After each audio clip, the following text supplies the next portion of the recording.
para você que está me assistindo, bom dia, boa tarde, boa noite. O vídeo de hoje nós contaremos com a ilustre presença da advogada trabalhista Edna Camila. Por favor, professora, poderia se apresentar? Olá, meu nome é Edna Camila, sou advogada trabalhista e estou aqui a convite dos alunos do segundo B do curso de Direito da FAEMA. Falaremos um pouco sobre a síndrome de burnout, sobretudo em regime de home office.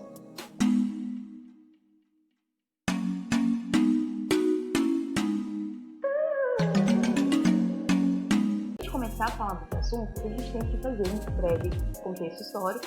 Em 2018, com publicação em 2019, a OMS ela começou a considerar a CID-11 a síndrome de burnout. A partir daí, ela ganha uma classificação mundial de doença ocupacional. É importante a gente mencionar que essa classificação internacional ela começaria a vigir a partir de 2022, então a partir de 1º de janeiro de 2022. Como a senhora disse, existe então um marco temporal, que é o ano de 2018.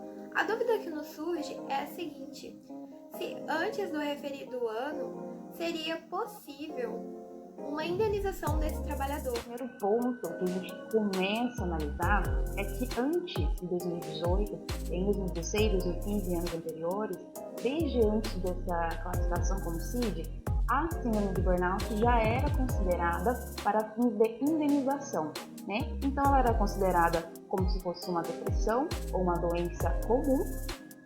O empregado ele era afastado por dias, poderia ser afastado aí por mais tempo pelo INSS, depois retornava ao trabalho, né? Gerando, portanto, dependendo do caso, uma indenização por ter acometido, né? Por ter nexo causal com a função desempenhada. Foi dito, então, havia-se a possibilidade de uma indenização.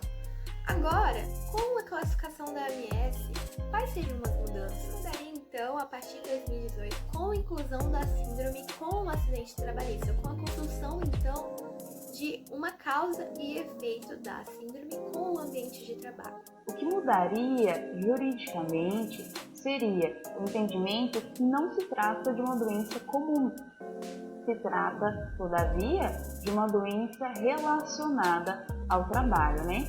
Nós já temos decisão do Tribunal Superior do Trabalho equiparando a burnout a acidente de trabalho.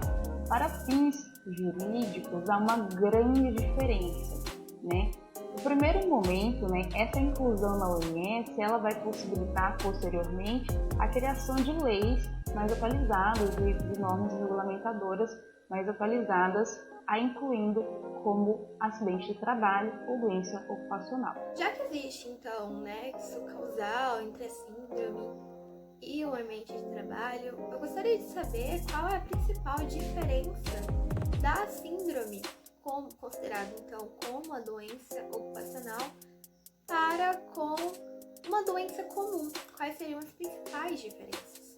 Principalmente no meio legal. No sentido jurídico, há uma grande diferença entre doença comum e doença ocupacional e doença relacionada ao trabalho. A primeira diferença é a questão da estabilidade.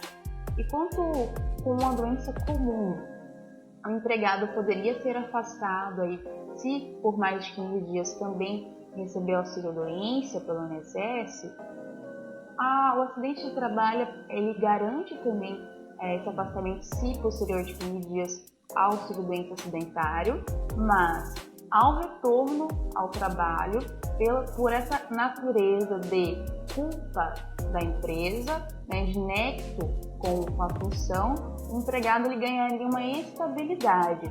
É um entendimento equiparado que poderia ser adotado. Então ele ganharia essa estabilidade, a empresa não poderia demiti-lo pelos próximos 12 meses, sob pena de pagar esses 12 meses e também receber uma reclamação trabalhista.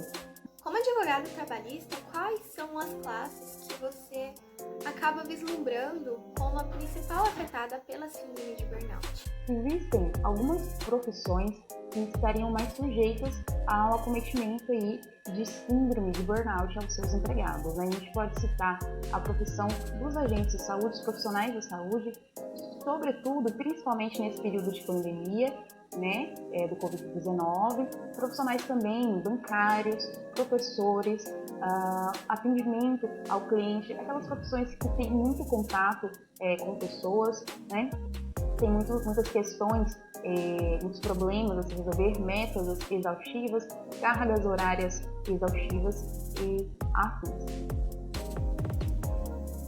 Nota-se que existe a intensa necessidade de se debater o assunto, de se debater a síndrome de burnout, de desconstruir todo o preconceito ao redor dela. Quais seriam, então, as atitudes do trabalhador para se evitar a síndrome, para se evitar a ocorrência dessa? Então, quando a gente começa a falar desse assunto, quando a gente abre ao debate, quando a gente coloca em pauta, a intenção, né, e o caminhar das situações são que nós criemos medidas de proteção, de prevenção a doenças ocupacionais, a síndromes de estresse crônico e tudo mais. Né?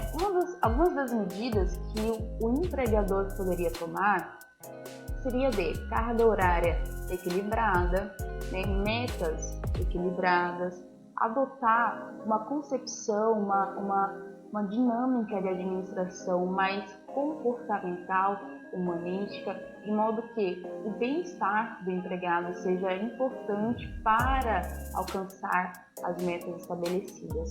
Como podemos notar, houve então uma mudança constante nas relações trabalhistas justamente por conta da pandemia. Houve-se então a efetividade do home office para fins de isolamento social.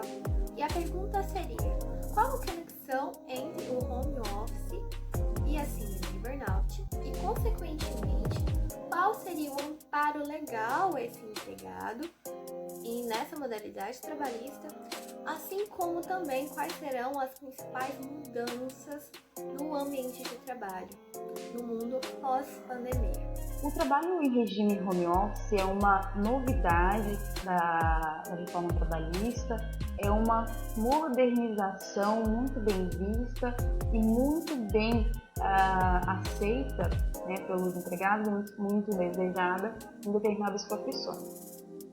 Todavia, a CLT ela traz como uma opção do empregado em aceitar ou não o referido regime, dependendo aí da possibilidade, da forma como o empregado produz, o que seria melhor para ele, né? Pós-pandemia, a gente muda esse posicionamento. Por força de medidas provisórias, a gente começou a considerar, neste período de pandemia, como uma obrigatoriedade do empregado a aceitar esse regime caso seja solicitado pela empresa. O que acontece nesses tipos de situações, e é o ponto que se toca, é que nessa readaptação, nesse período excepcional, muitas vezes a empresa não possui um sistema em que possa controlar a jornada de trabalho deste empregado. Então, o que a empresa faz em relação a isso? Muitas empresas elas acabam concedendo, né, acabam cobrando metas exaustivas aos seus empregados. O que se recomenda neste período, dada a cooperação de ambas as partes, seria meios de controlar jornada de trabalho e metas mais equilibradas, para que o trabalho em casa não se torne de um sonho para um pesadelo, né? Além disso, também há uma importância, nesse sentido mais humanístico e comportamental, de se garantir a saúde do empregado. Por quê? O regime home office obrigatório tem a natureza tão somente de justamente garantir a saúde do empregado, né? Seria uma legislação sem sentido se prejudicasse, se ao contrário prejudicasse e também teria reflexos possuir reflexos de sonegação de horas extras e de excesso de trabalho, esgotamento físico e mental. Eu espero ter explicado na forma satisfatória. Obrigada pelo convite e até a próxima!